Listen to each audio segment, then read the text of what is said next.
ایک مختصر سا عمل ہے جس میں اتنی بڑی فضیلت ہے کہ اگر مسلمانوں کو پتہ چل جائے تو اس کو موت تک نہ چھوڑیں۔ وہ ہے اذان کا جواب دینا۔ اذان کا جواب دینا، سب سے پہلی بات تو یہ ہے کہ ایک روایت ہے، اگرچہ مستند تو نہیں ہے، ضعیف ہے، کہ نبی کریم صلی اللہ تعالی علیہ وآلہ وسلم نے ارشاد فرمایا جو اذان کے وقت باتیں کرتا ہے اس کو کلمہ نصیب نہیں ہوتا۔ اذان کے بعد خاموش ہو جانا چاہیے اور اذان کا جواب دینا چاہیے۔ اذان کے جواب پر بخشش ہے، نبی کریم صلی اللہ علیہ وسلم کی شفاعت ہے، اور ایک روایت میں نبی کریم صلی اللہ علیہ وسلم اپنے ہاتھ سے پکڑ کر یعنی اپنے ساتھ جنت لے جائیں گے۔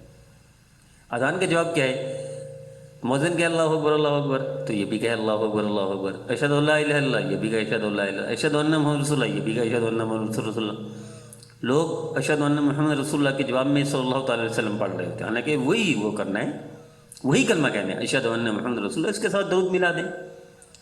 پھر حی علی الصلاۃ حی علی الفلاح لا حول ولا قوۃ الا باللہ، اللہ اکبر اللہ اکبر لا الہ الا اللہ لا الہ الا اللہ۔ اب اس کے بعد اس کا لوگوں کو پتہ نہیں کہ یہ جو دعا ہے اللہم رب هذه الدعوۃ التامۃ والصلاۃ، یہ صرف لوگ دعا پڑھنا، حالانکہ اس سے پہلے بھی درود پڑھنا چاہیے، اس کے بعد بھی درود پڑھنا چاہیے، اور اس کے درمیان بھی ایک دعا ہے رضیت باللہ رب وبالاسلام دینا وبمحمد نبی۔ یہ کوئی شخص پڑھے درود، اس کے بعد یہ رضیت باللہ رب وبالاسلام دینا وبمحمد نبی، اس کے بعد اللہم رب هذه الدعوۃ، پوری دعا ہے، پھر درود۔ جو دعا کرو گے، حضرت عارفی رحمۃ اللہ علیہ فرمایا کرتے تھے، چونکہ نبی کریم صلی اللہ علیہ وسلم نے حکم دیا ہے اس دعا کا، فرمایا اس کے بعد دعا کر لیا کرو، اس کا مطلب ہے یہ قبولیت کا وقت ہے، جو دعا کرو گے وہ دعا بھی قبول ہوگی، بخشش بھی ہوگی، شفاعت بھی ملے گی نبی کریم صلی اللہ علیہ وسلم کی، اور حضور کے ساتھ جنت میں داخلہ بھی ہوگا، اور لاکھوں نیکیاں بھی اس کے علاوہ۔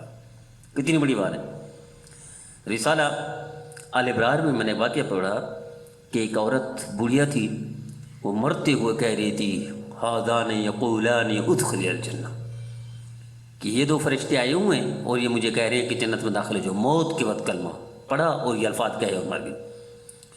مولوی صاحب جن کو بلایا گیا تھا کہ یہ بار بار کلمے کہہ رہی ہے، انہوں نے پوچھا کوئی اس کا عمل تھا خاص گھر میں؟ تو لوگوں نے موت تو کچھ نہیں تھا، جب اذان ہوتی تھی تو سب کو چپ کرواتی تھی، بچوں کو، بچیوں کو، بڑوں کو، چھوٹوں کو، سب کو کہتی تھی خاموش ہو جاؤ، اذان کا جواب دو۔